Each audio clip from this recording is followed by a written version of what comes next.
All right, let's do it live on a Tuesday edition of Cleveland Browns Daily. I am merely Bo. He is the great Z. I was in such a good mood. Sun's out, guns out. Lovely. Winter's over. Big time guns out. Good Lord.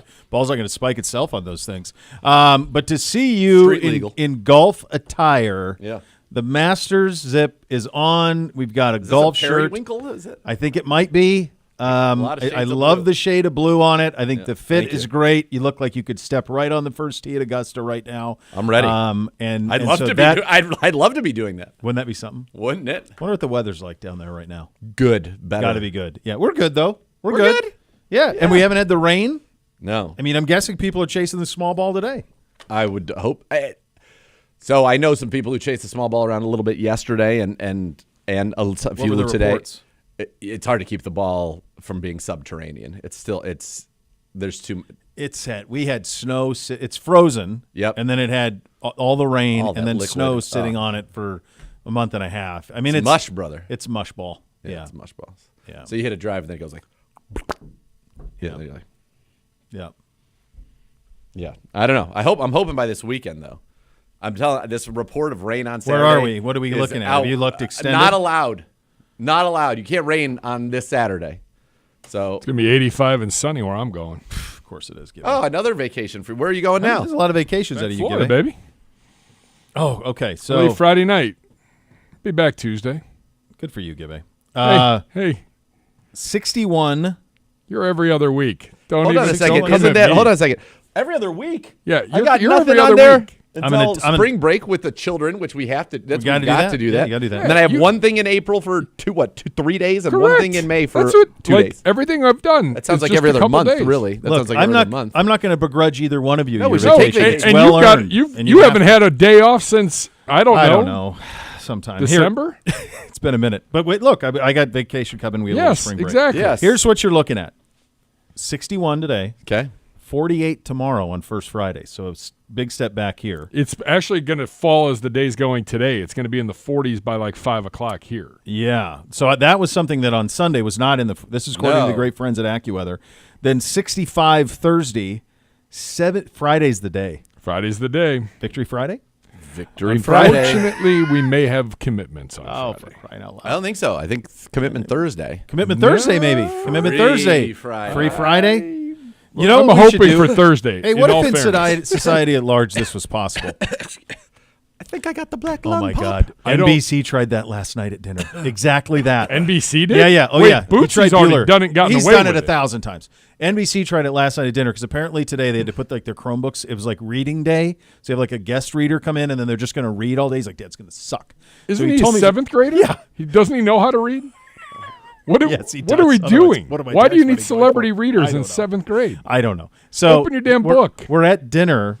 And he's sitting there. My wife had a Lax Fest meeting, so we're at dinner. It's just the four guys, and he's sitting there eating. And he just goes, oh, starts going like this, and I'm like, I go, what's your deal? I just don't feel well. I said, is it your stomach? No, it's my head. I just don't feel well.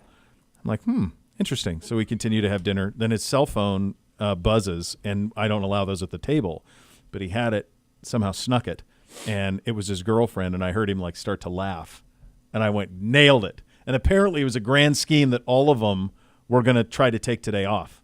Like all of his friend group were going to try to fake sick. Did anybody get it? 2 did. 2 pulled it off. 2 pulled it off, yeah. 2 pulled through. But he did not. Well, tell him he needs to go figure out their methods because his all he's got to do is go to the Boots. Bootsy's got it aced. Yeah. That's all you got to do. He's not as cute as Bootsy, though, now that he's a teen. No. It doesn't Voice work is the changing. same. Doesn't work the same. Yeah, you see through all of it. Yeah. Bootsy's time's running out. I mean, No. by your spirit animal. No. You know what's going to be great is Little Zogs is going to be ready to ascend right as Bootsy becomes awkward. Yeah. And that's going to be that'll be the sweet spot. Yeah, he'll be ready to go. He'll be ready. Yeah. So, what I was going to say, it'd be nice if like in like workforce, if you could just pick like 10 Fridays with no notice. Yeah, we're out. We're good. That would be. Well, we've already gone through. We've got, last year there was the series that swept the nation. Everybody loved Victory Friday. Magical. So this it was year, a magical season. What we've decided we're going to do is we're going to do the 3 wins from this season. Yeah. And then we'll relive our favorite Flacco moments I love it. And then I think what we should do is also, in light of the news, we should do I just let him go. We should do a series of I mean, Kenny the things he comes Pickett's up with in our text biggest chain. wins. Oh my And gosh. we do a series of those for. We'll do 4. We'll pick 4. Who was your 4. your little buddy? He was a Pitt guy. Can't we get him? Who's the kid? Wasn't one of your little buddies a Pit guy? It was a little buddy, Anarella. You talking No, about, no, not you talking Mike. about Manarella? No, not Anarella. Your other post Stevie. Connor. Didn't that kid go to Pitt or have like a Pitt connection or something? Was he Something. from I there? think he's from Pittsburgh. Oh, okay. Yeah, I didn't really listen much when he talked. All right, you hit on it. Well, we got the G-Man. Like, look at this kid. What G-Man can he do? is- He can do anything he wants. Yes, he can. The G-Man gifts. for life. So such a gift. The Browns have reportedly acquired former Steelers first-round quarterback Kenny Pickett in a trade with the Eagles. Kenny Pickett's going to come here. Dorian Thompson-Robinson and a 2025 fifth is going to go to Philly. The pick is the one that was acquired from Detroit in exchange for Za'Darius Smith. So there is the reported trade. This won't be official until tomorrow, but that has been what has been widely reported. Your thoughts, sir? I think part of, obviously, when you're talking with Miles, you say, look, we're going to bring in a Super Bowl champion,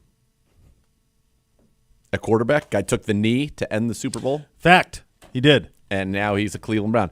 I also am going to hit you with a bit of knowledge that I don't know how you'll take it.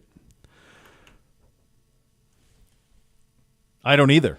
What is he doing? I don't know. Just what's do he your doing? bit. Go ahead. It's not a bit. I just do your thing. Go ahead. Since I've been with the Browns, the year was 2013. Yep. Quarterbacks that year were Brandon Weeden, Jason Campbell, and Brian Hoyer. Yep. Kenny Pickett's career winning percentage of 60%, he's 15-10 as a starter, Yep. is the best of any quarterback that has played for the Cleveland Browns during my time here. Best in their career or best their of career. while they played here? Well, he has not yet played here, so he'd be 0-0. I'm saying he has the best career winning percentage of any quarterback. Higher than Flacco, huh? Joe Flacco, 105 and 86, 55%, and that was actually buoyed by going 4-1 with the Cleveland Browns. So the only two that are over 50% and have won a Super Bowl are Kenny Pickett and Joe Flacco. Nobody else is even close to 50%, save for Where's Bake? Tyrod Taylor is 28 and 28. Right on it. Bake is 50 and 53. Wow. Who is CK? Oh, Case Keenum is 30 and 36. I would not have had him having 66 starts. Deshaun Watson, 37 and 35. So the only 3 quarterbacks that have quarterbacked for the Cleveland Browns in the entirety of my time here, we're talking 22, 23 quarterbacks Yeah. that have winning records for their career are Kenny Pickett, Joe Flacco, and Deshaun Watson, and P.J. Walker, who's 5-4. That's it. That is the list. The only ones at 55% or better, Joe Flacco. The only one at 60% in a career winning percentage, Kenny Pickett. So he is the winningest quarterback that we've had. that we have had on our roster since I have been here with the Cleveland Browns, Here's what I would say. which is Pretty stupefying, but also I think the other thing to me is this is very much in line with the type of acquisition that Andrew Berry has done, whereas you take a guy who, high pedigree guy, former first-round pick, it hasn't worked for whatever reason as he's bounced around. Let's see if we can find something here. And the best example of this most recent is Jeudy. It's Jerry Jeudy. Jerry Jeudy was a guy who didn't reach full potential in Denver. You can get him, you bring him in, and you put him in a position to succeed, and it works. Now, we also brought in Josh Rosen at one point. So did not work. that did not work. But it's a minimal give up for a guy who 3 years ago was a first-round pick, a guy who's played a lot of quarterback in the league. And I also think you have to remember this is a complete quarterback room makeover.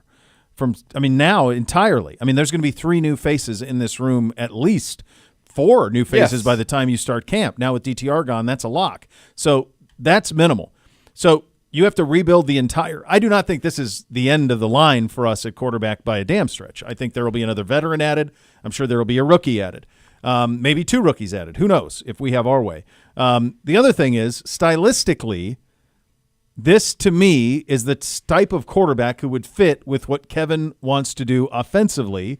And compared to a quarterback room last year and an offense last year where everything was to try to make Deshaun Watson reach his full potential as a Cleveland Brown.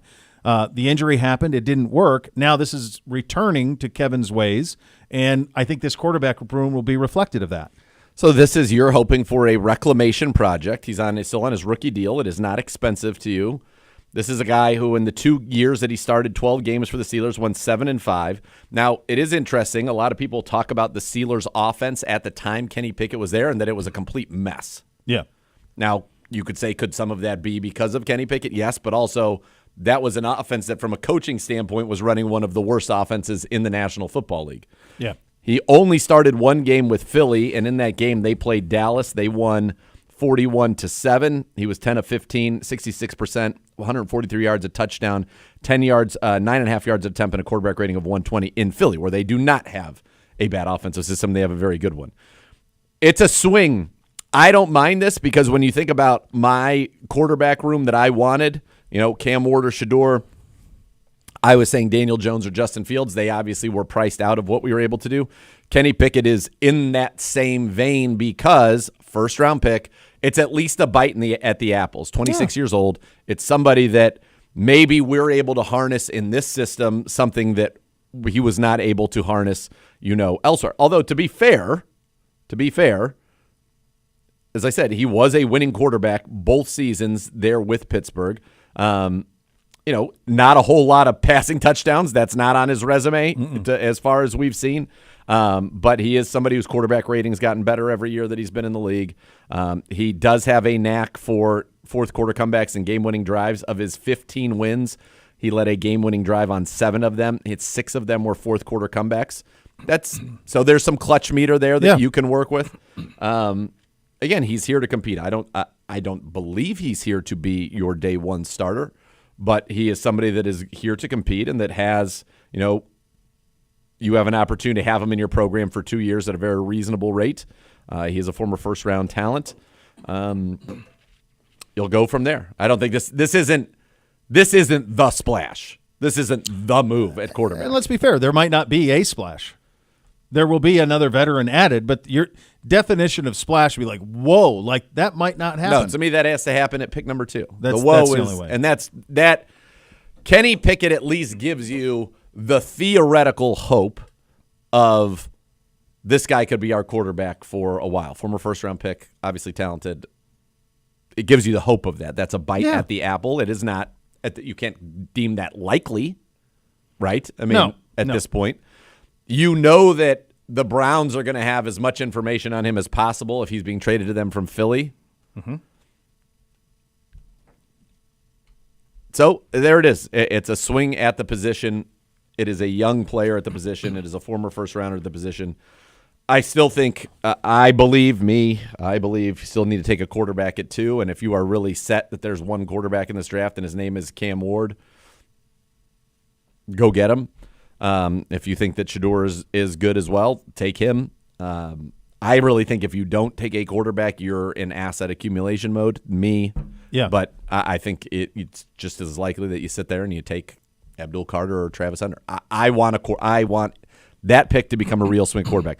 I don't know if Kirk Cousins is a splash. I think some people don't get the fact that with Kirk Cousins, they're paying him whether he plays for them or not. I don't think people realize that either, and it's over $40 million. Like I've seen people say, oh, there's no way they're going to pay Kirk Cousins to watch Michael Penix. Well, here's the thing. If you cut him this year, you're still paying him $40 million. Mm-hmm. If you cut him with a post-June 1st designation, you're paying him $40 million.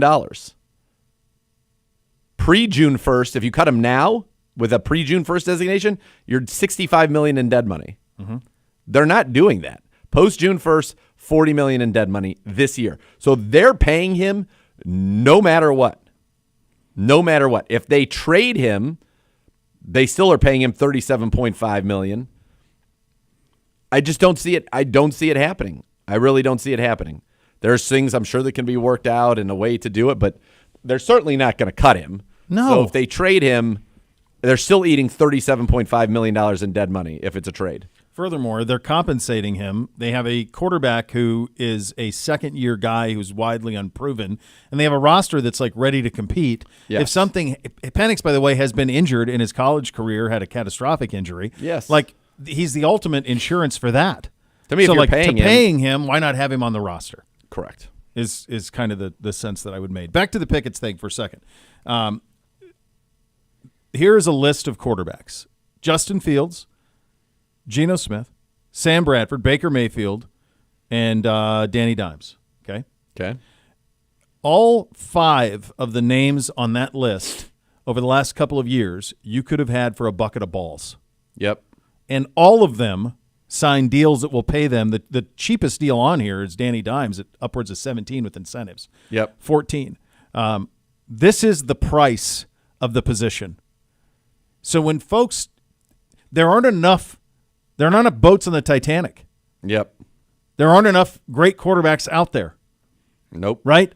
So, and the only way to make sure you have one is to draft one and hit on it. That's the only way for sure.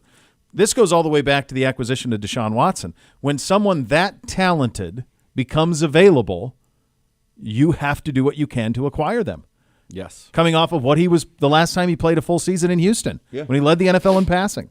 Like, because franchise guys, top 5 guys in the league, and that's what Deshaun Watson was at the time of acquisition, they do not become available. Absolutely. You have to draft them, and you have to develop them. And if not, you have to go to Yes. I mean, that's Monkstrap on a Tuesday. suit, Monkstrap. crisp white collar What are those on that shirt. I'd like to know the brand of those sunglasses. I know what they are. Do you? Yeah. Yeah, I'm pretty sure. So this is so then, because if you don't draft them and develop them, there's a desperation that comes with it. And desperation is fed in the quarterback scrap heap. Now, the reality is that while all of those guys, there's an incredible renaissance that happened with Baker Mayfield, that happened with Sam Darnold, that happened with Geno Smith. Maybe it'll happen with Daniel Jones. It may happen with Justin Fields. Justin Fields was benched in Pittsburgh. Wilson started to struggle, no hint of even replacing him. Benched. And he got $30 million guaranteed, 2 for $40, and he's going to be the starting quarterback for the Jets. That's the spot we're in the league. Yep. That is exactly where we are in this league, and it's wild. I mean, and this is the thing that I'm thinking about from a Brown standpoint is if you're, let's just say you are punting on, you're not going to take a quarterback at 2. Let's say Cam Ward goes 1 to the Titans, and you're not going to take a quarterback at 2. Yes. Zach Jackson, we know, reported on 92.3 earlier that Kenny Pickett was acquired to be the backup, and the Browns will have Kirk Cousins by the end of this week. Where does that put you in terms of your ability to get out of the quarterback purgatory you're in? Kirk Cousins is not a long-term solution. No. That'd be Kirk Cousins feels to me like let's try to get to 9-8. Mm-hmm. But then where are you? Yeah, let's try to play some relevant football, and let's try to win some games as we're going through what AB called as a transition phase. And then are you hoping that Kenny Pickett becomes that solution, which is, again, possible? I just went over a list of guys who people would have said the same thing when all of them were acquired. Yeah. The Carolina Panthers had Baker Mayfield and Sam Darnold. Both. Yeah. Both have now gotten $100 million contracts. Which for quarterbacks are very middle. I understand, but they're not out of the league. They're not out of the league. And they're starting, and Carolina's answer to it was, these guys are brutal. You can have them. Both of them. Yeah. Those two competed in Carolina. The other thing about it so when you I guess my point is, I understand the skepticism, but you just don't, at that position now, you do not know. And I just gave you 5 guys who are going to start this year in the league who, in the last 3 years, you could have had any one of them. Anybody in the league could have had them. Do you think, not playing devil's advocate, but do you think any of those teams that employ any of those quarterbacks that you named believe they can win a Super Bowl with that quarterback? Of course not. Maybe Tampa. They're behaving that way. They're behaving as though they can. I think they're the only team that's behaving as if they can win. I think everybody else is this stabilizes us. So what's weird about this that? Keeps us out of desperation. No, I see it the way you do. I think all these guys are kind of the same. To me, what's weird about that is, at least I feel like what's weird about it to me is we talked about how it felt like there was a separation in the league, and it was you were in one of two camps, right? You were in the camp of we can win a Super Bowl, let's do everything we can to win a Super Bowl, or we can't win a Super Bowl, let's do whatever we have to do to get in a position to get the guy, which is a quarterback that enables us to win a Super Bowl. It feels like we are seeing a return of an NFL middle class where they say, you know what, we're not winning a Super Bowl, but it's best for business to be middling. It's best for business to go 10-7. Maybe we win a division, we get bounced out in the first round, but at least it's fun for our fans, and it's better for business that way. Now, those teams are every bit as far away from winning a Super Bowl as the teams that are on the bottom. In fact, you could make the argument they might be farther because of the investments that they're making into certain positions. Yeah. But they're relevant football teams. Yeah. And so we saw, it felt like a going away from this. Yes. And it does feel like with some of the actions we've seen, it's back to it. I would still say, like Minnesota had Sam Darnold and is like, nah, we're good. They may go and sign Aaron Rodgers still. That's what now it's all the fact that he has been the Steelers yet. Now they're saying the Vikings, and Kevin O'Connell has the final say on it, and he might want to go that way. It does feel like there is a return to kind of this, okay, let's just like hang around and be good.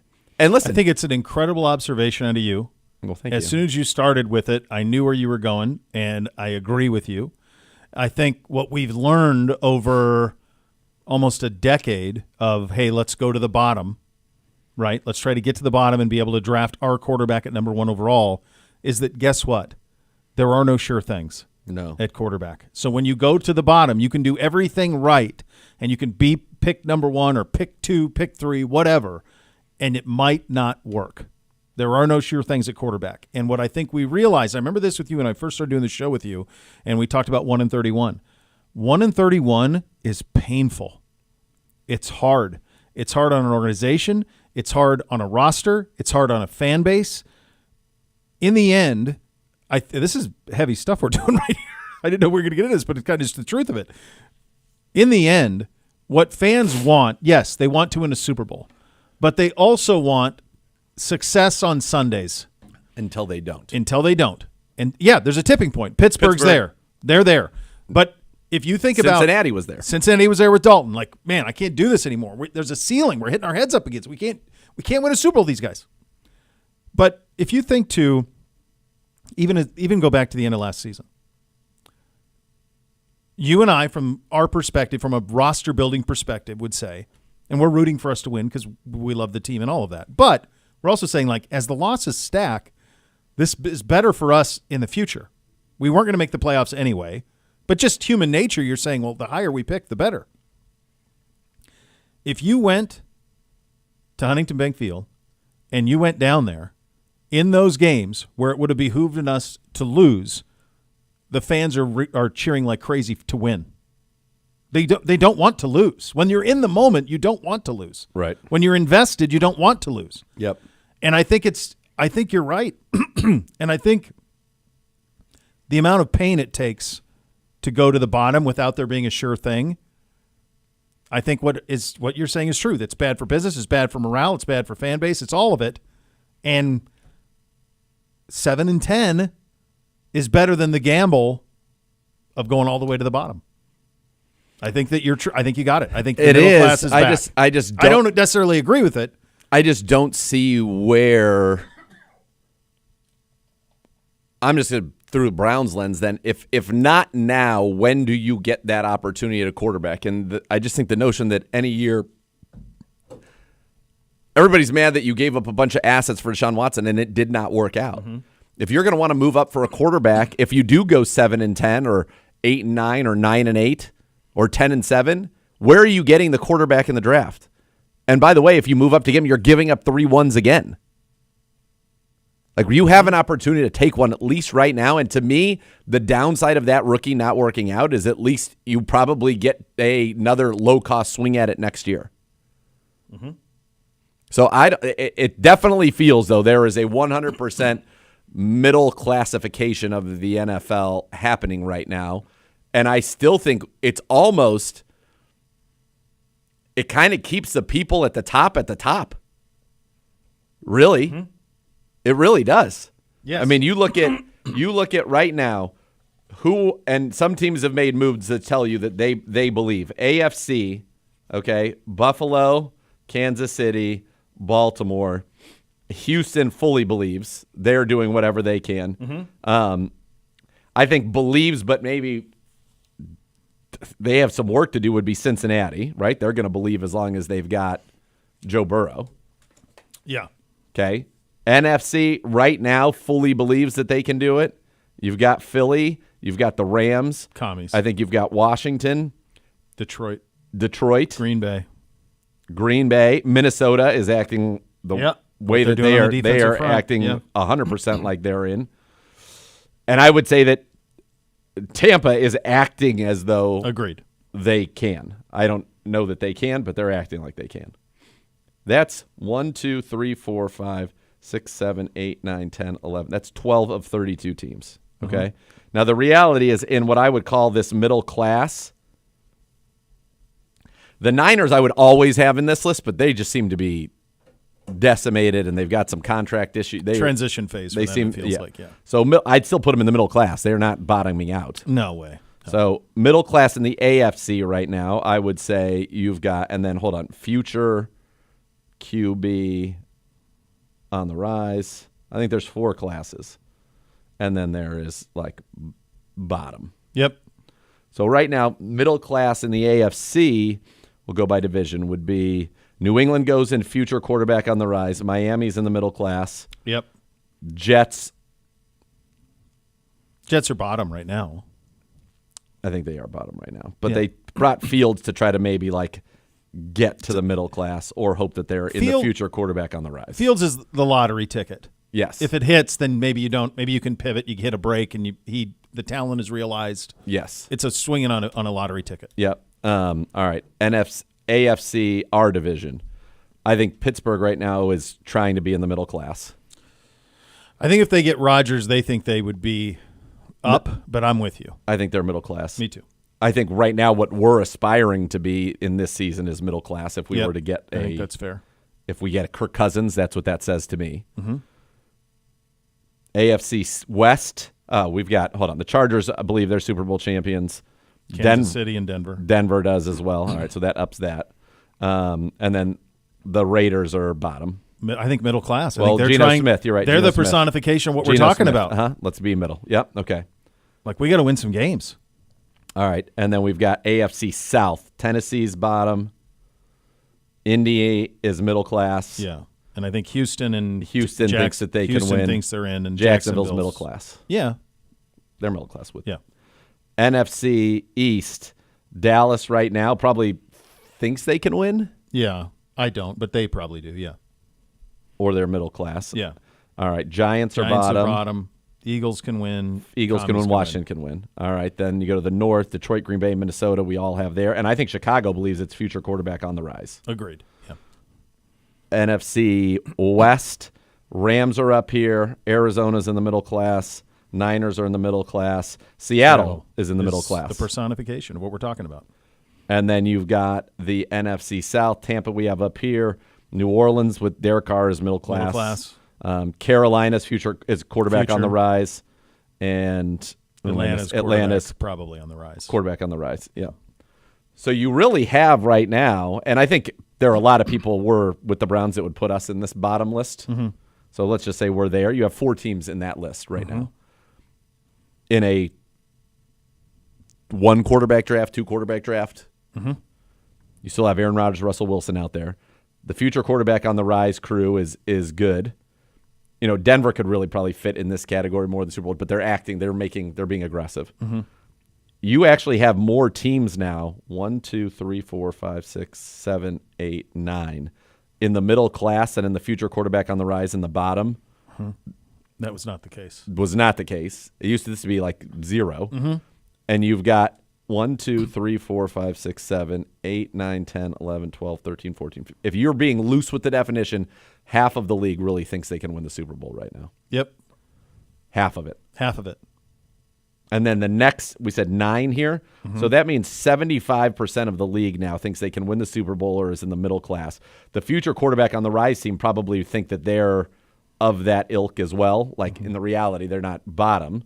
So that's another 4. So really, you think 28 of the 32 teams think that they're content being perennial, we'll call it 7 to 10 wins, and best case scenario is 1 playoff win, and then bounced. And obviously, not all these teams are going to realize what they think they are, but we're talking about just operations.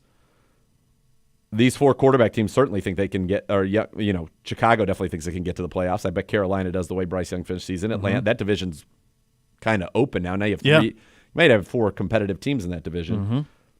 It's really the bottom are the only ones that you don't really know or see what it is. So, in some level, if that's the case, it's the pain. The truth is, if let's just say that there are people at the worst quarterback class since Kenny Pickett, who's now Brown. Yeah, it wouldn't be that hard to stay here. You get a swing at a quarterback. It works out great. Now you're moved up a tier. It doesn't work out. It's not going to be that hard to stay here. No, it's not.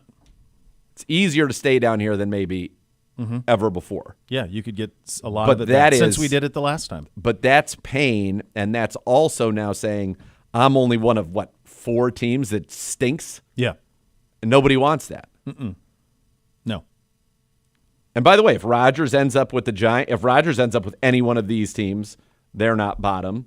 The way that the Jets paid Justin Fields, honestly, they feel like they're a future quarterback on the rising. They paid him $20 million. Yeah, they did. Yep. So, I mean, you could even make the case that's just the 3 Tennessee, 1, top 2, 3 picks in in the draft. Yep. Yeah. No, but that is a total change. That's a seismic change in the way that the NFL had been doing business for a decade. It's just not fun not to win, and it. There's a pound of flesh with it too. Huge. Yeah. And by the way, 2 years ago we won 11 games and went to the playoffs. But you don't. First of all, a lot of the principles obviously have changed. Second of all, you don't get the goodwill of that does not carry on. Pedro saying that in the Bay Area they're furious right now. There's a team that was a perennial. Was in the Super Bowl 2 years ago. Were the Niners in the Super Bowl 2 years ago? They just released Leonard Floyd, too. Who did? 49ers. Yeah. Yeah. Yeah, they are a young quarterback on the rise is what they are. Niners? When they paid Purdy, that's what they're going to be. They're going to be young quarterback on the rise. Still got Nick Bosa and Kittle and Yeah, they but still have some real talent. I know, but they got a lot of. They've transitioned from Totally. Now we can't pay all these guys. Fully We've got stacked to play roster. Yeah. All right, there's a lot of stuff we got to get to on our roster as well. We will get to that coming up next. Those are your hot topics of the day, presented by University Hospitals, official healthcare partner of your Cleveland Browns. Listen to Cleveland Browns Daily, presented by Bally Bet on 850 ESPN Cleveland.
Before we get to some of the other things going around, I should tell you, if a car, truck, or motorcycle accident caused you injury, call the injury lawyers at 1-800-ELK, Ohio for a free case review. Elk & Elk's proud partner of your Cleveland Browns. We'll get into some of I did want to piggyback off a conversation you had asked, well, how do you get those quarterbacks? I just was going through this, of that list you made as you were making the list of contenders or quarterbacks on the rise. Contenders or quarterbacks on the rise, and even most of that middle class, there are only 3 quarterbacks that were not first-round picks. It's Dak, Jalen, and Purdy. Jalen's a second-round guy. Good scouting out of them. They built a system around him, and his self-belief and growth was real, and it's manifested a Super Bowl champion. Dak was a mid-round pick. How many playoff wins for Dak Prescott? 2 and 5. He's won 1 playoff game since 2019. As many as Tony Romo. But I think we – nice shot out of you. But still, I think we'd all consider him a franchise quarterback, Dak. Mm-hmm. And Brock Purdy is just pure dumb luck. Last pick in the draft. Everybody had him in a draft where they gave up a ton to get Trey Lance. Purdy falls to them with the very last pick. So to answer the question, to get the quarterback to be in the first group, you got to draft him in the first round. Here's the whole. I'll take it a step further. Buffalo first round, Kansas City first round, Baltimore first round, Houston first round, Chargers first round, Bengals first round, Broncos first round, Philly second round, Rams first round, Washington first round, Detroit first round, Green Bay first round, Minnesota first round, Tampa Bay first round, Dallas fourth round. Middle class, Miami first round, Pittsburgh. We just don't know who their quarterback's going to be, so I have a question mark there. But you're assuming Aaron Rodgers. It's Rodgers first round. Browns, not sure. We don't know yet. Vegas is a first rounder. Did you guess what the No, second. Early second. Indy first rounder. They have 2 shots at that. Jacksonville first rounder, Arizona first rounder, Seattle first rounder, New Orleans second rounder. Carr's a second rounder. Future quarterbacks on the rise. Number 3 overall, number 1 overall, number 1 overall, number 8 overall, and then the bottom is you don't have. By the way, the Jets now have a first rounder though, if they really are on the rise. That's a first rounder. Tennessee does not have a first rounder. The Giants do not have a first rounder. We have a first rounder, I guess, I suppose, if you say Kenny Pickett, but I don't believe that you're calling him a starter. That's it. It's the whole league. So the Niners, where are the Niners? I put them. Maybe I missed them. We vacillated between quarterback on the rise, middle class. All right, so Niners middle class, that's a 7th. That is the outlier. So in the just middle class or the top, there are 4 teams, 5 teams that have a second rounder or later at quarterback. 5. You have 3 seconds, a 4th, and a 7th, which is dumb luck. Let's be honest about it. Dak in some ways is too. And you have 1, 2, 3, 4, 5, 6, 7, 8. 9, 10, 11, 12, 13, 14, 15, 16, 17, 18. 18 of them are first-round picks. And 4 in the quarterback on the rise they're all first-round picks, so that's picks. 22. And they're all top 10 picks. And they're all top 10. So these are all top 10. Buffalo, top 10. Kansas City is top 10. Baltimore, no. Houston, top 10. Chargers, top 10. Cincinnati, top 10. Denver, no. Right? Was Nick's 12th? He's right on it. Close. Maybe just outside. Rams, number 1. Washington, number 2. Detroit, number 1. Green Bay, not top 10 with Love. Minnesota, McCarthy was right around. He was in the top 10. Top 10. Wasn't he 7 or 8 or something? Tampa Bay's number 1 overall. Well, he went before Penix. Miami is. He did? Yeah. Then Penix, yes, he's top 10. Penix went 8. Miami was number 6 overall, I want to say. Indy was top 10. Jacksonville, number 1 overall. Arizona, number 1 overall. Seattle, number 2 overall. And then you have a 3 overall, a 1 overall, a 1 overall, an 8 overall. I mean, and Fields was what? Fields is top 10 for sure. 10, yeah. I mean,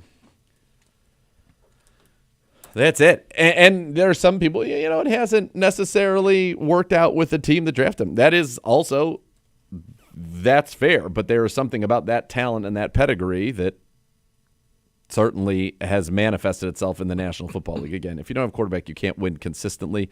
And now the question is, do you want to be middling? I guess that's the new question. That is the new question. Do you want to be middling, or do you want to be a Super Bowl contender? We got a report in right now from the Schultz Report. The Browns are signing former Buccaneer Joe Tryon-Shoyinka to a 1-year, $4.7 million deal. The former first-round pick of the Bucs has recorded 15 sacks in 4 NFL seasons. So again, small.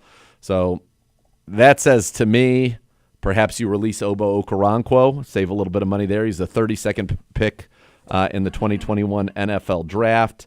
They did not pick up his fifth-year option. He is coming off of a career-low 2 sacks last year. His career high was 5 sacks in 2023. He is 6'5", 259.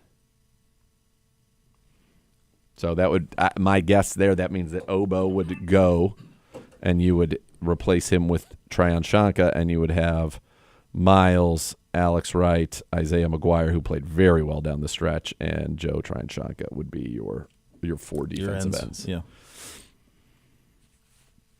Some other business. The Browns reportedly agreed to terms on Commanders offensive tackle Cornelius Lucas on a 2-year contract worth $10 million. 6'8", 328, originally undrafted out of Kansas State at 33. Spent time with Washington, Detroit, Chicago, New Orleans, and the Rams. This would just be Hudson out, him in, swing tackle. Yeah, swing tackle. Not a bad swing tackle either. Started on both sides at the value. It is not a bad value.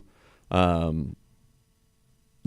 I think it's solid signing. Good run blocker, solid pass blocker, good swing tackle, insurance for if anything happens with DeWand or with Jack Conklin. Also reportedly informed defensive tackle Dalvin Tomlinson that he will be released at the start of the new league year per Shefty. Tomlinson has been designated as a post-June 1 release. He'll be free to sign with a new team at the start of the new league year tomorrow at 4. Browns' current defensive tackle room, Mike Hall Jr., Shelby Harris, Sam Kamara, Juwan Briggs, and Dumbfauer are your guys there. So that's your room there on the defensive front, reportedly. Yeah, I'm a little surprised, to be honest with you, about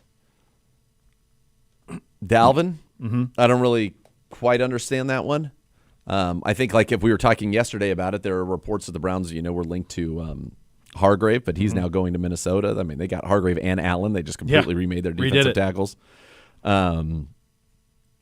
So I don't really know what that means that we're going to do in that room. Mike Hall is certainly an ascending player, and I think is going to be a superstar.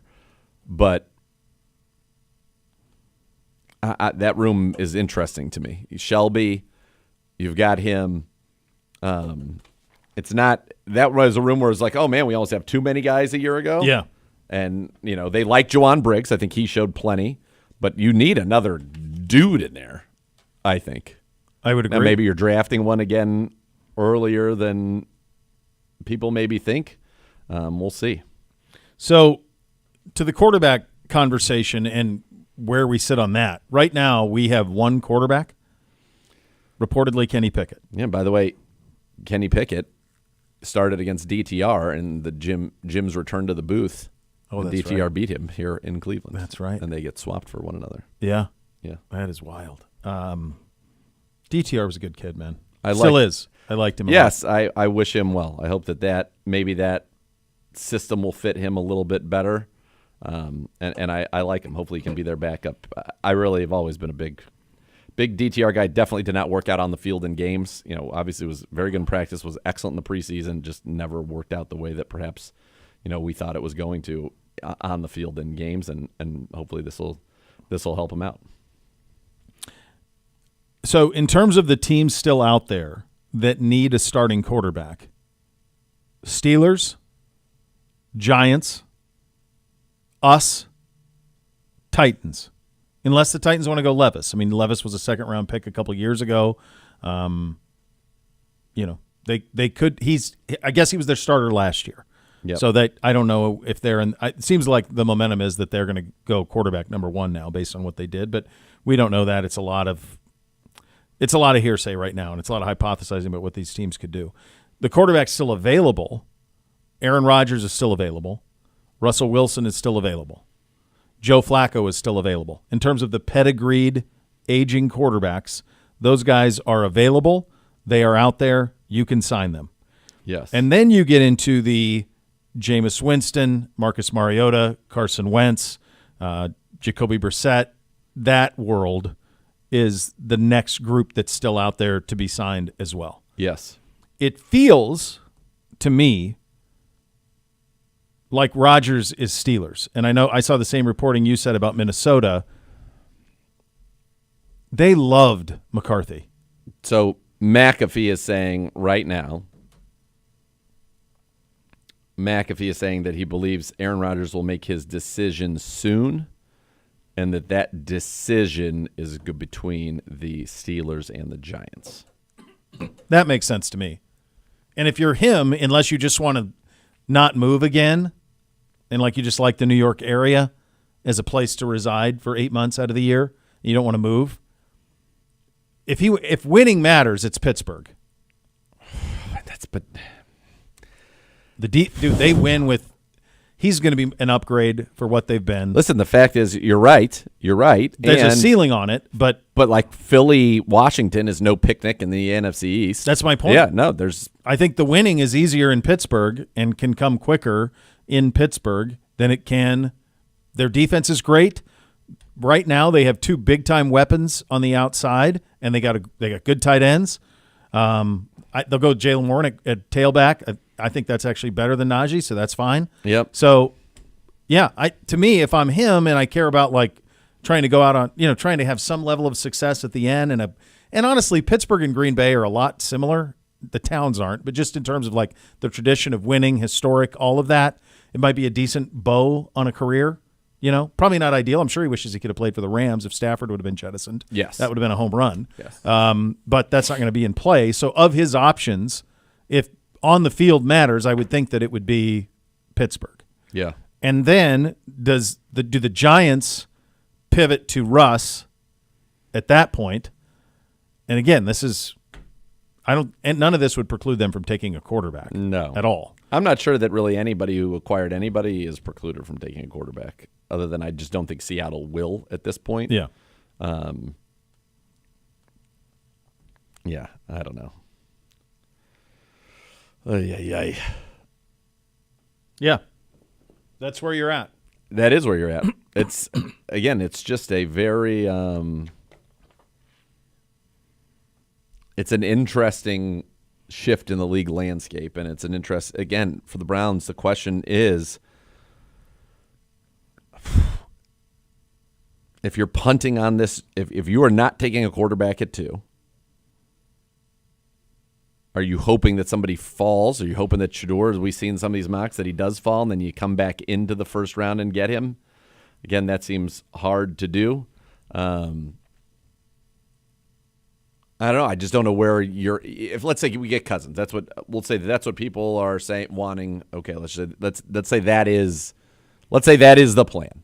Can you do that? I mean, I still don't know why they would get rid of him. I feel like you'd have to trade for him. And what do you want to give up for him? I don't know why you'd want to give up anything.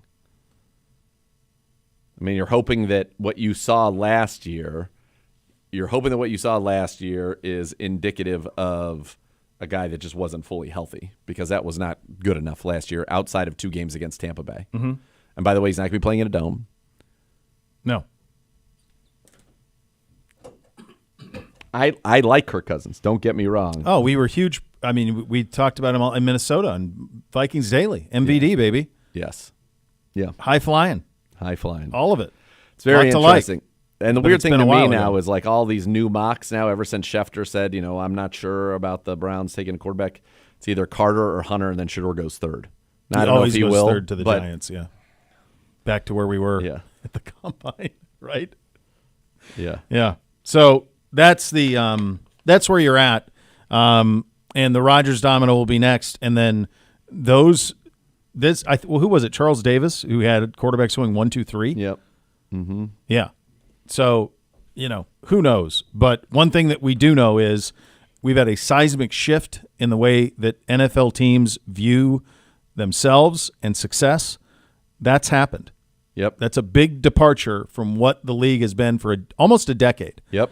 There's been a certain way that the NFL has gone about it, and you could identify 5 or 6 teams every year who were going into it saying, oh, yeah, they're playing for Trevor Lawrence. They're playing for Caleb Williams. I also think that we're a part of the reason for that. I really do. I think we kind of started it about a decade ago, and people are saying, okay, so that's yielded a playoff win. Mm-hmm. And a lot of pain, and unfortunately a lot of, at times, animus and lack of belief from the fan base. Yeah. And, we're like in that right now. So I do think there are teams that feel like, think about the teams that are in this middle class. Okay. Miami's coming off of a disappointing season. So they're like, let's figure that out. Arizona has not been able to get over the hump. Seattle's like, we've been middle class. Let's try a different way to be middle class. Yep. New Orleans, when they're healthy, has been middle class with Derek Carr for sure. Niners feel like middle class is a step down for them. It is. Jacksonville, middle class. Indy has been basically in that same record area for a long time. Vegas was, with Garoppolo and with Carr, that's where they were. They tried to get out of that. It has not worked at all. So then now they go and say, actually, that was more fun being middle class than not. And then, the Steelers, the reality is they've been stuck there since Ben. Good, not winning anything. And they're tired of it. That's a fan base that is tired of it. Tired of middle class. Yep. Add more fun to your fandom with the Ballybet Sportsbook app. Download today. Get 50 back in bonus bets when you place your first wager of $10. Ballybet, official sports betting partner of your Cleveland Browns. Mary Kay Cabot going to join us coming up next. You'll listen to Cleveland Browns Daily on 850 ESPN Cleveland.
All right, second hour, Cleveland Browns Daily, presented by Bally Bet. Time to head out on that Twisted Tea hotline, presented by Twisted Tea Hard Iced Tea, official sponsor of your Cleveland Browns.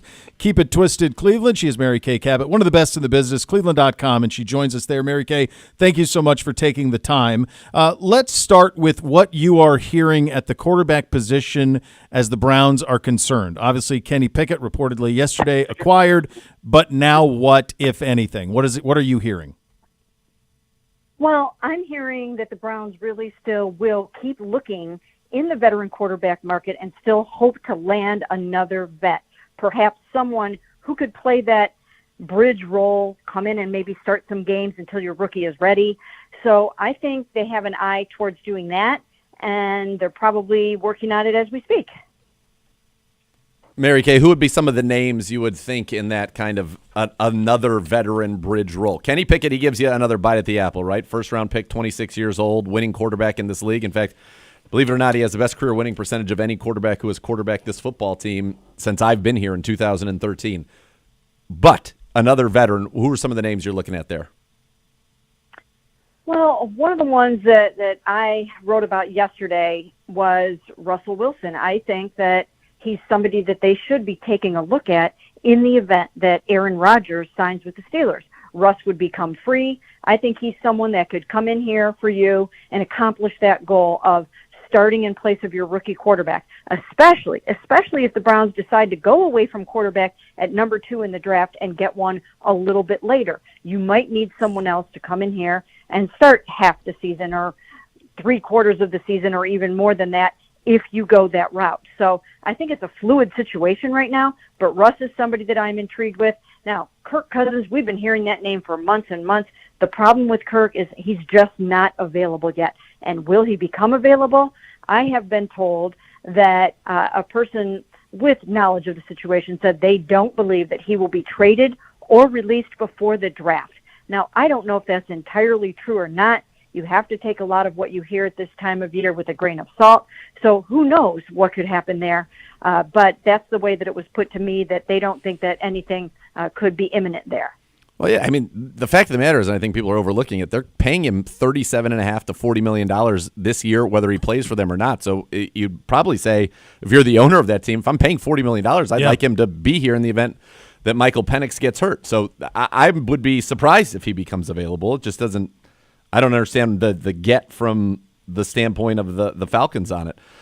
You mentioned Russell Wilson. I think that be met with skepticism by a lot of people since, that would be his third team in 3 years, and it was two teams that were certainly quarterback needy in Denver, who now has Bo Nix, and the Steelers are now they're looking at somebody else going another direction, it appears, at this moment. If that happened, okay, you bring Russell Wilson in here, you're saying if they brought in Russ, does that make it less likely to you they pick a quarterback at 2? I would still pick a quarterback at 2, but I know that they also like other quarterbacks in this draft, so maybe it would enable them or give them a little bit of breathing room to do something else that they like there. Maybe that gives them the chance to take a Travis Hunter and then come back and get a Jalen Milroe or a Jackson Dart later. I don't know if that would be part of their strategy, but certainly it might give you a little bit of breathing room there. But I would still go quarterback at number 2, even though it now sort of seems like Cam Ward might end up going number 1 overall to the Titans. I mean, if he's as good as everyone says that he is, I certainly don't know why the Titans would pass on him. And if they don't want him, I could see somebody else jumping over the Browns to get him. So if the Browns don't 100% feel that Shedeur Sanders is their guy, if for some reason they don't feel that way, then perhaps they could go another route. But again, I don't know at this point if they would go away from Shedeur at number 2 or not. But this gives you a little bit of flexibility in the event you want to. All right, so just a couple things on that. So one, if there is a scenario where it's Cam Ward or bust, do you think the Browns should trade to number 1? Well, once again, I would climb up there, but I think that if he is that good, I cannot understand why the Titans wouldn't just stay put and take him themselves. I mean, why would you do that? Why would you pass on a quarterback that people are starting to talk about can be someone like one of the good rookies that we saw play last year. So I'm not sure why they would do that. But certainly if the Titans are willing to deal and the Browns really like him that much, I would toss my hat into that ring. At this point, it seems unlikely to me that they would do that, but I certainly would give it a shot. Mary Kay, you talk to your folks around the league, the contacts you have. I mean, I'm Daniel Jones, Geno Smith, Sam Darnold, Justin Fields. Geno's going to get a new deal, but the minimum salary any of those got was $17 a year for Daniel Jones. Is there a feeling around the league that there is some surprise at the going rate for guys who, quite honestly, a year ago, every one of them, with the exception of Geno, you could have had for a bucket of balls? Yeah, it's tough the way the quarterback market has been going lately. I mean, for Sam Darnold to make $33.5 million, who would have ever thought that before last season? So there's been a renaissance in these quarterbacks coming up off the mat and going out and performing really well and winning football games. You've got Baker Mayfield, you've got Geno Smith, you've got Sam Darnold, Jared Goff. I mean, it's just a vibe that's been happening over the last several years where you can throw these guys back out there and recycle them and get to the playoffs and win some football. So we'll have to see how that goes. But yeah, these guys are getting paid, and it's pretty remarkable to watch what's happening. Mary Kay, you talked about a lot of those quarterbacks, and I would say with the exception of Jared Goff, who's the one that's at least gotten to a championship game, it feels like a lot of these moves are made to get for a team to be in contention, like you said, and maybe a re-emerging middle class in the NFL where teams are happy to go 9-8, 10-7, and lose in the first round of the playoffs. For a while, it didn't seem like teams were interested in that. Now it seems like it does. My question for you then with the Browns is that the goal is to try to just, spike another year like we did with Joe Flacco with an old quarterback? And if so, when are we getting a quarterback that can actually turn this franchise around? And when are we taking a swing at it? Well, I think you can look at the Falcons as perhaps an example of what the Browns could possibly do.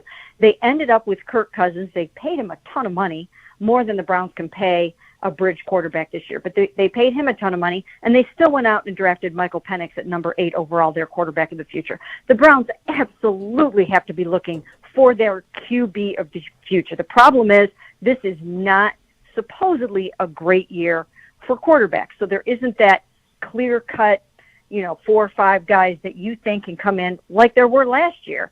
6 guys that started as rookies. So I just don't know if they 100% truly believe that they can get one of those guys at number 2. But if they even think they can, I'm pulling the trigger there. I remember back when Geno Smith was coming out, I wrote a column saying that the Browns should absolutely 100% take him at number 8 overall that year in 2013, build the team around him, and see what he could do. He wasn't a sure bet, but sometimes you have to pull the trigger and take a chance on one of these guys, and that's what I probably would be doing here at number 2. You're with us. You're with us. I can't are. agree anymore. Yeah, that's that's where we've been. I mean, I think it's that number 2 overall is a life raft, right? It's an opportunity to quickly fix. And the reality is, as I went through with all of these guys who've already found new places, this isn't like in the old days with Bradford and some of those guys 15 years ago where you draft a quarterback and your franchise is decimated if they don't turn out. You can flip quickly off of these quarterbacks. My God, Justin Fields is on his 3rd team. This can go quickly. So, yes. It's not any more punitive. And the other thing, Mary Kay, and as long as you've been on the beat, you can certainly attest to this. There is no sure thing in the NFL draft. Nope. You don't know Abdul Carter's going to be Myles Garrett any more than you know Shedeur Sanders is going to be Joe Montana. No, not at all. The hit rate for first-round picks is somewhere around 50%, I believe. And obviously that's not great, and you can see even in the case of the Browns since 2020, that has been the case if Greg Newsome doesn't get to his 2nd long-term contract here. So, yes, it's difficult to hit on those draft picks, which again was why I wasn't advocating a Myles Garrett trade. Everybody wanted those first-round picks. Well, Myles Garrett's a sure thing, and he's a sure Hall of Famer and surely the best defensive player in the NFL. And what would you be getting with especially the late-round picks if they actually did trade him to some kind of a contender? So those picks are not a sure bet by any stretch of the imagination, but you have to take chances. You have to take chances on these guys. And it looks to me like even if they can't get their hands on Cam Ward, that Shedeur Sanders looks like he's at least worth a shot, and it is not the end of the world if it doesn't work out. I mean, we're with you. I'm totally with you. Just you mentioned Miles. I just wanted to go back to that real quickly. What was kind of your read of how that situation played out? Now he's here. I think people were kind of really not focused on the fact how punitive it would have been to trade him, not for only getting rid of a Hall of Fame player, but what it would have done to the salary cap. And now, he changed his heart. It wasn't about money. It wasn't about an extension. Now he's back with the Browns, which obviously I think everybody would agree is a very good thing. Well, I think that Miles probably got to the point where he truly realized the Browns were not going to trade him, and he was going to have to make it get ugly. And who wanted that? Does he really want to get booed at Cavs games when he's a minority owner of the Cavs? Does he really want to not be able to show his face in Cleveland anymore, where this has been his second home for the last 8 years? Does he want to take the chance of going somewhere where maybe they contend, maybe their quarterback gets hurt and they win 5 games next year? Did he want to take the chance that he wasn't going to get $40 million a year that the Browns were going to pay him? But I think ultimately what happened is that the Browns locked arms. They presented a united front, and they said, he's not going anywhere. He's our best defensive player, and we are keeping him here. And to a man, that was the message from them. And I really think that when Jimmy Haslam wouldn't take that meeting with him, I think that hit home. Mary Kay, great having you on. Thank you so much for the time and giving us a little bit of it today. Sounds good. Thanks a lot, guys. All right, there you go. Mary Kay Cabot on the Browns beat at Cleveland.com on the Twisted Tea Hotline presented by Twisted Tea Hard Iced Tea, official sponsor of your Cleveland Browns. Keep it twisted, Cleveland. Field Yates with a new mock draft. We will take a look of that. This is based off of what happened in free agency. That's coming up next. Cleveland Browns Daily, 850 ESPN Cleveland.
OBM, the preferred provider of copiers and document services for your Cleveland Browns. They'll tackle any size office at 216-485-2000. Visit ohiobusinessmachines.com. Field Yates threw a mock together yesterday. Predictions off of free agency. Now, you had him on. You talked with Field at the Combine. Yeah, and he said he would never, ever, ever again quarterback at 2 in every mock draft the rest of the way. Here we have the proof of this. Oh, I believe we have. Yes. We've kept the receipt. All right, here's Field with Z. Go ahead. There are a few rules that I follow in life. One of them is my wife is always correct. The second one is that Shefty speaks, I listen. Or if he tweets, I listen as well. And so, yeah, I mean, when Adam Schefter is that assertive in his opinion about what's going to happen, and the time that tweet went out or the clip went out was over 2 months in advance of the draft. It tells me that, the man who knows all certainly knows something in this case. So the Browns will be getting a quarterback in all future mock drafts that come from me and probably all of my colleagues at ESPN as well. Except it didn't. Except But yesterday, now Schefter's remember, not confident that we're taking a quarterback at 2 anymore. yeah, yesterday He the walked tune that changed. right back. By the way, nothing's gone on. Nothing's changed. Nothing's happened. Shedeur hasn't played. No. Nothing's happened. Everybody made their evaluations and made their evaluations. Everybody All the same. He hasn't thrown. All that we've done is we've gotten Kenny Pickett. He has not thrown it. He did not throw it a combine. He has not had a pro day. Nothing has changed in the analysis of Shedeur Sanders. Nothing. He's physically done nothing. Now it could be And by the way, where does he have Shedeur Sanders going in this mock draft? 3rd. Yeah. 3rd. Yeah. I don't know. So he's got Cam Ward going number 1. He has us going Travis Hunter at number 2, and then Shedeur goes number 3 to the New York Giants. Field writes, the Browns bypassed the quarterback class here. They already traded for Kenny Pickett, should still be exploring veteran options. I don't believe Pickett is the expected answer at quarterback. Instead, they can take the highest-rated player on my board. Hunter has a credible path to become a Pro Bowl player at either receiver or corner. Browns general manager Andrew Berry has already said the team views him more as a receiver prospect. He would give the Browns a dynamic playmaker for whoever is at the quarterback position. This team needs building blocks, and Hunter fits that bill. There you go. There it is.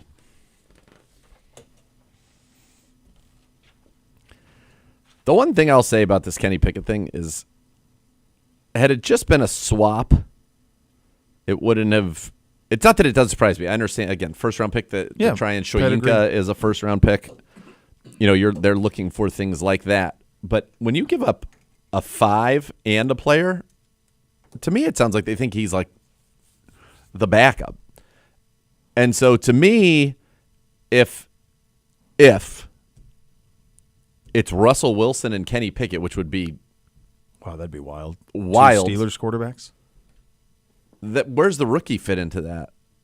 And it doesn't. Are you taking one at 2? I Well, just think if it goes that way, to me, just get the rookie, get Kenny Pickett, and if you want to take another rookie. I mean, you get 3 shots at it. To me, we're trying to find. Nathan Zagura, am trying to find a long-term solution. By the way, I want to thank. give me his camera. Get him his camera. Dr. J. G-Man. Unbelievable. There she is. I just want to thank Content Browns for acknowledging my tan. Came by naturally in San Juan, Puerto Rico. Thank have you. A gorgeous glow. Well, I think the outfit is really tying it together. The outfit ties it's the out of room the Bo together. Bishop collection that I'm I wearing, love it. I would love say. everything about that. By the way, Dr. J had a night. Yeah, let's talk about Dr. J. Dr. J had a night. Weapons. I'm gonna just move over. And Weapons, Dr. J is weapons, gonna weapons. Take the mic. Dr. J, step Don't forget onto to get the mic. the camera back to you, Dr. J. Don't forget So, that. we got to make. There There we it go. is. There you go. There he's sliding over. Last night, the in-house Flag Football League debuted. Do I have that right? Correct. Or I wouldn't say debut. This is week 3. Week 3. But was this the Was first? this your debut? Your debut? Yeah, mine. Oh, man. Did they have any idea? Nah, so a few people knew I had a few people knew, but they was like, is this your first game playing? I'm like, yeah, last week I would have played, but I ain't have cleats, so I had to wait on the whole cleats thing. And 2, I don't want to play in shoes, hurt yourself. You don't want that. But yeah, score within the first 4 minutes of the game. So were people aware that you were a football player and had a football background of some accomplishment. Nope. No. Tell the folks about your playing career. Yes. So my career involved playing at North Carolina A&T. My teammate, well-known teammate, is Tariq Cohen. So put the 2 and 2 together. For my Kent State fans out there, we handed you guys an L. So this is who's your quarterback? This is a Division I football player. Yes. He's Dr. J is a Division I football player. Yes. And fast. What you start to see is what I think was made abundantly clear to everybody in the in-house league is that Division I athlete built different. Yeah. There are probably a few of them in the league if it was like sure. it used to be. Yeah, I'm sure there are a couple of them out there. But if they didn't know he was one, what a lottery pick. Total lottery pick. One of my favorite comments I made last night was to my fellow receivers that were playing. First thing I said is, y'all wearing gloves out here. I'm out there, no gloves. Did you go get some? Or you're like, nah, I'm good. No needed. Did you wear gloves when you played? Yeah, absolutely. Game time, I'm wearing gloves. Were you a corner? No, I play receiver. You were a receiver. Oh, my God. Mm-hmm. Yeah. So I'm not wearing gloves. Who's your quarterback? So I had Lamar Reynard, Femi, can't remember his last name, as well as Quickster. Those were my 3 quarterbacks coming through college, as well as I meant last night. Oh, my the safeties assistant coach. Can't remember his name, but yes. Assistant safeties coach. Mm-hmm. Now, the next, I think, logical question would be, does this potentially get the competitive juices flowing in Dr. Z? Dr. Z. For a return. A return to the in-house flag league and unfurling the old whip. I mean, you put on a bunch of muscle. I'm old. Do you even have I'm old. Hey, no. Tom Brady winning Super Bowls. He's a man. He's 40. Do it for Joe. If I played in that league and popped an Achilles or hurt my knee or hurt my elbow and I missed my very brief golf season, I'd be so pissed. No. Listen, I got a solution for that. No. Just play the flag where you don't scramble. Yeah, that doesn't exist. No, it does. I played when I played. I remember playing flag football down in Tallahassee. Mm-hmm. There was a guy who was a former Florida State quarterback who played in the league, and I played receiver for him in the league. He did not move. Yeah. Okay. He just caught it, and it was out. Mm-hmm. Everything was slants, outs. Well, that I could all do, of maybe. that, outs and ups, all that stuff. Like, he didn't move. He just caught it, threw it. That's it. Never ran. Jeff Anderson? Was it Jeff Anderson? I'm gonna have to see a picture of him. Yeah, that's exactly who it is. Did he play quarterback in college? I'm not sure. That's a great question. Mm-hmm. I will say, Bo, I'm He's with a that good dude. philosophy. I like Coach Anderson. I'll run the route hard, but when I catch it, I don't plan on doing much with it. You don't plan on doing much with the ball? Don't you want to take it to the house? I mean, if I got an opportunity to take it to the house, I will, but I don't want to put too much exerted exhaustion into that. Hold up. Hold on. Here we go. Hold on. Hey, he's trying to be humble. He had 2 touchdowns, and then they went away from him, and they lost. They lost? We lost. Damn Gillisy and EQ. Why'd they stop throwing you the ball? Preppy. So I don't know if he played in college. It feels like he would, but he was a quarterback coach, an offensive coordinator, quarterback coach, assistant head coach at Contra Costa College, which is in the Bay Area. And he was at the University of Northern Colorado, San Jose State, Cal Poly. But I was trying to see if he played. I don't see anything saying that when he played the game. But if he started, I'm guessing as a quarterback coach, maybe he did. Did he sling it like you say? Oh, this guy could have played quarterback in college. I'll say he did a great job of getting people the ball. Not you. He spread it pretty wealthy. He made sure everybody was getting it. How much did you guys lose by? I want to say the score was 37-49. I want to say 37-49. So you guys had some trips that did not end in touchdowns? Yeah, a few picks. We had a few picks there. Yeah, and I think the way the scoring works is if you get a pick and you can run it back. Didn't know that was a thing in flag football, but I always thought it died once you picked it off. You could have a pick six. Why not? Yeah. Pick six is fun. Okay. All right. So Proud of you. Successful first night, I say that. We lost. Now we know. Yeah. Yeah, now we know. Yeah. Now they know. Look, we knew. Here was a humbling compliment I did get.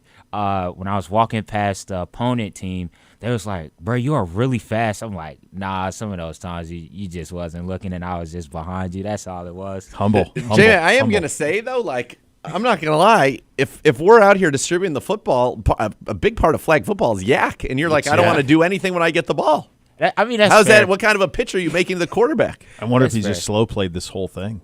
Just kind of slow played it. Yeah. Are you like back when the Reverend Isaac Bruce would catch it and just slide as soon as he caught the ball on those deep absolutely digs not. in So the greatest show on turf? What's your comp? So my Player comp. my- Current NFL receiver comp. Like style. if I had to compare myself to who I think, it would be my favorite receiver of all time, Jerry Rice. Easy. What are you doing? Jerry Will Rice you- took slants and went to the house. Will Jerry you- Rice didn't just He take a did. slant and say, I don't want to do anything not after the standing for catch. He did. Jerry Rice. He did. You're coming back. Who, me? Yeah. With Jerry Rice? He just compared himself to Jerry Rice. I know, but It's I'm time to hearing- get Montana out of I'm the garage. I'm hearing contradictory things right now. Get To be him. honest That's with you. fair. How does that not inspire you? He you doesn't wrestled wanna do- last year. You're saying- he's going to for you. You're going to bring the best out of him. You're telling me right I now. tell you what. You distribute come the back. ball. You come back. I will come watch those games. I want you to distribute it to him. I want Montana back. Come on. He just said Jerry Rice. He did, but He's begging you. in my mind's eye, I see Jerry Rice taking slants and going to the house, not being I like, think he's caught gonna it for you. I think he would. I would. If you See? threw it to me, I would absolutely Wait. take it there. G-Man, can you be Jim Burt? He's in. Jim Burt. He could be Randy Cross. Randy Cross. Jesse Sapolo. Oh, I love this. This is great. Good job out of you. Very good job out of you.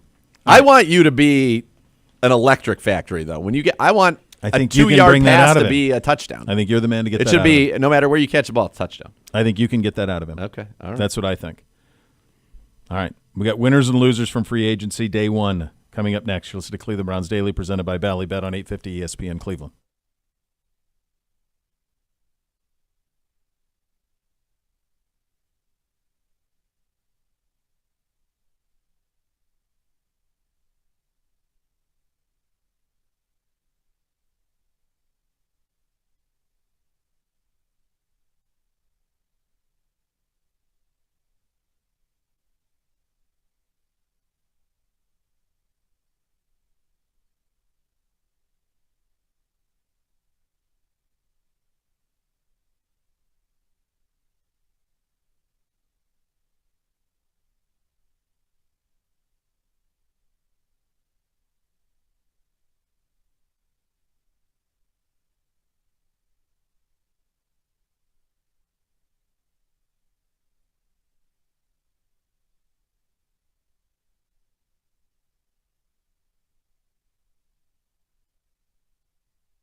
Add more fun to your fandom with the Ballybet Sportsbook app. Download today. Get 50 back in bonus bets when you place that first wager of 10 or more. Ballybet, official sports betting partner of your Cleveland Browns. Yesterday was quite busy. This is all since we got off the air yesterday. The Texans traded for offensive tackle Laramie Tunsil. So it's a 25 and a 4 to Washington with Tunsil in exchange for a 2025 third, a 7, a 26-2, blah, blah, blah. So they go get their tackle to protect Jaden Daniels. So yeah, but it's also wild that he's no longer a Texan, right?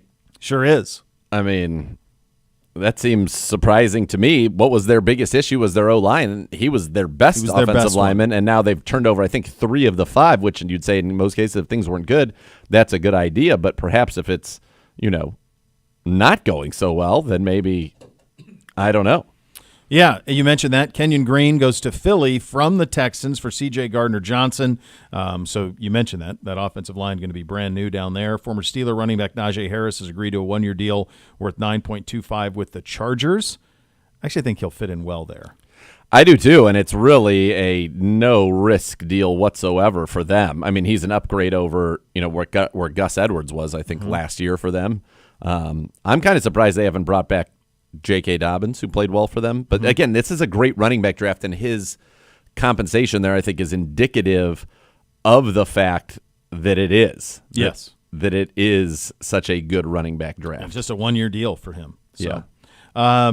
The Minnesota Vikings aren't messing around. Jonathan Allen to Minnesota, 3 years for $60. So they get that sorted out. They're all in. Yeah, that's gonna be fascinating if they go JJ, who they loved and was going to be the starter day one last year before he got hurt. Yep.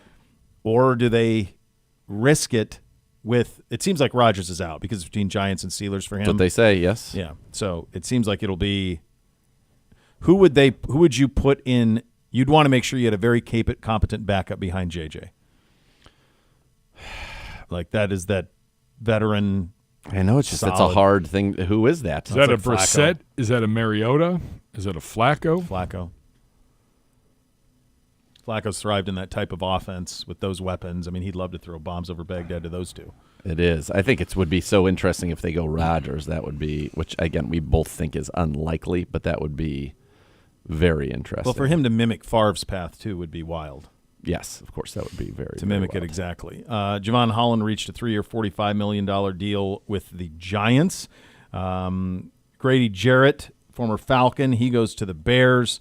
A couple other things. Dante the Jackson. Bears spent some cash. They did. They completely remade their offensive line. Offensive line, and they believe in Caleb. And the court. And this is the roster we had in Detroit. This is what I need to win in Chicago, and the Bears said, "Okay, let's get that done." Yep, I think they're going to be just fine. I'll tell you what. Charvarius Ward reached an agreement, 3 years, $60 with the Colts.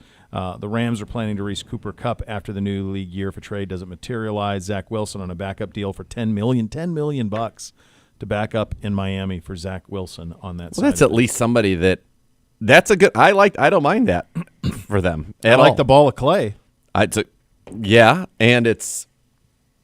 At least you have a chance. Skylar Thompson and Tyler Huntley really gave them no chance, unfortunately. No. Javonte Williams to the Cowboys on a 1-year deal. The 49ers. I like that. I do too. We've always liked him. Mm-hmm. If he didn't have that ACL, catastrophic injury, I think he was upset for a monster. You never know. Kyle Juszczyk being released by the 49ers, and then Chase Young extending with the Saints 3 years at $51 for him. Did anything that happened in the last 24 hours or so since the start of a little more than that, since the start of free agency changed? Let's not do from contender to from pretender, like playoff team to contender, but how many teams went from outside to now being playoff teams? Who improved the most in free agency?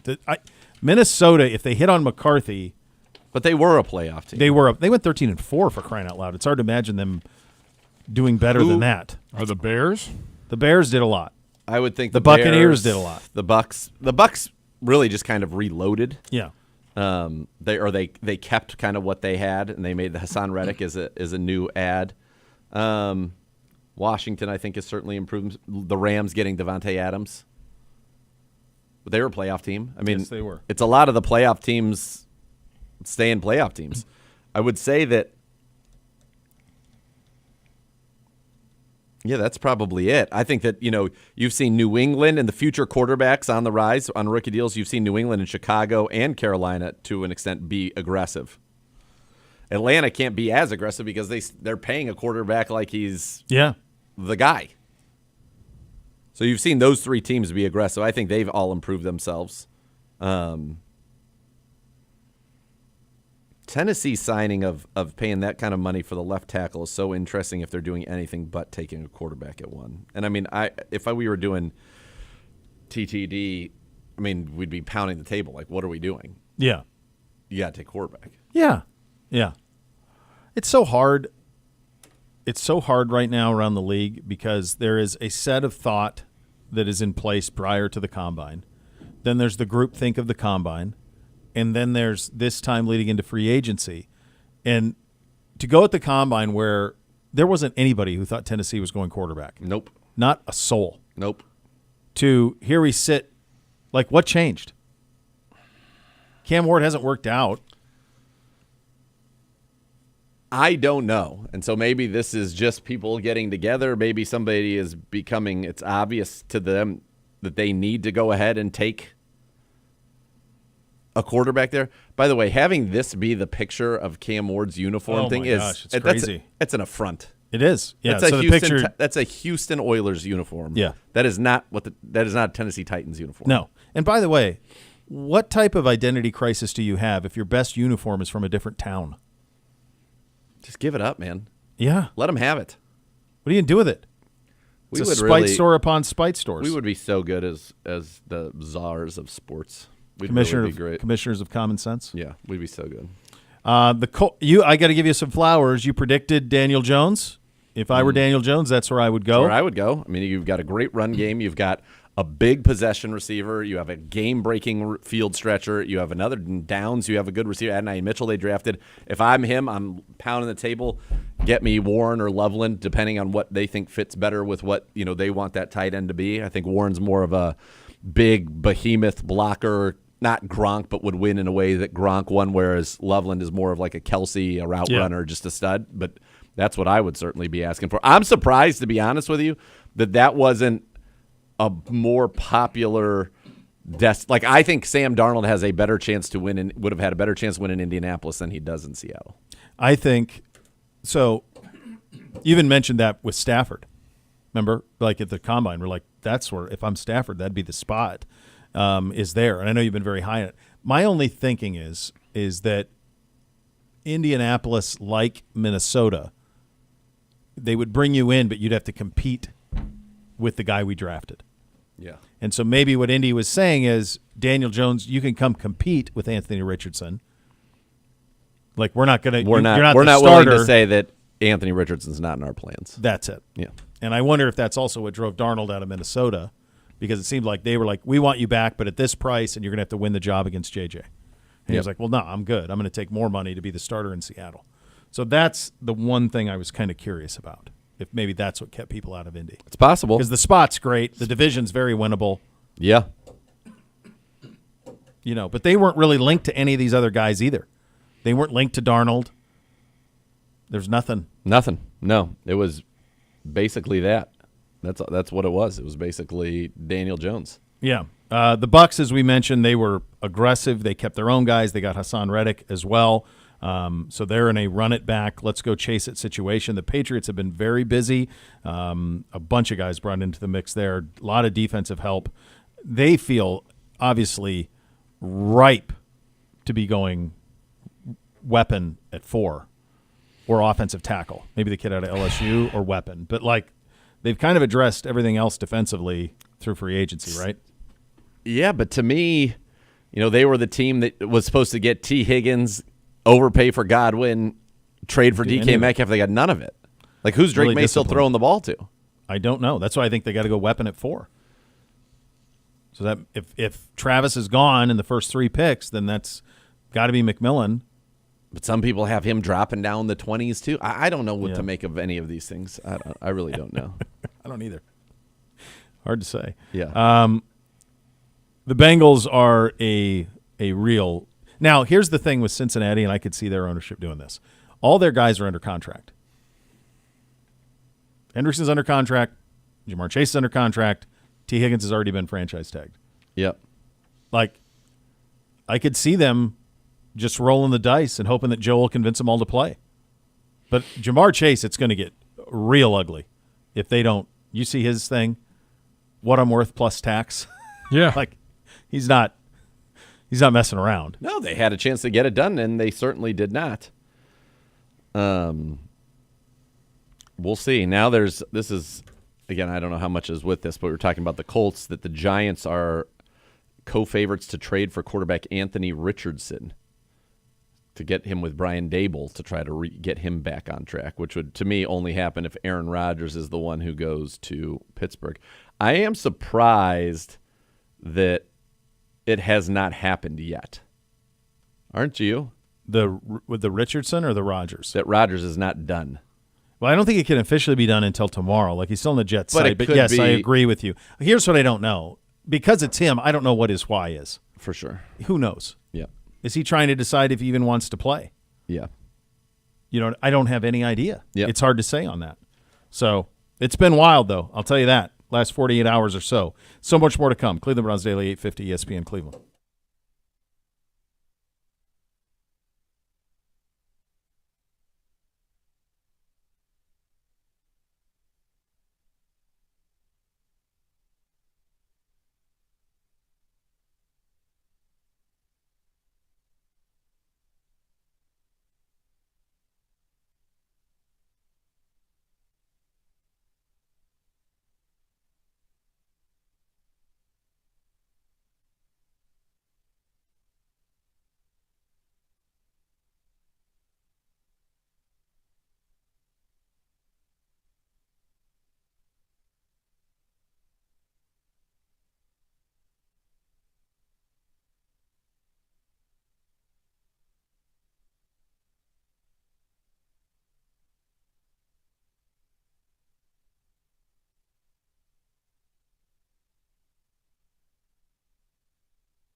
Well, this is usually how free agency goes. You get this big flurry, and then a settling down, and then we'll see. And typically that's where the values come in, are the free agents that are not necessarily in that, opening salvo, because you have to pay a free agent premium for those players.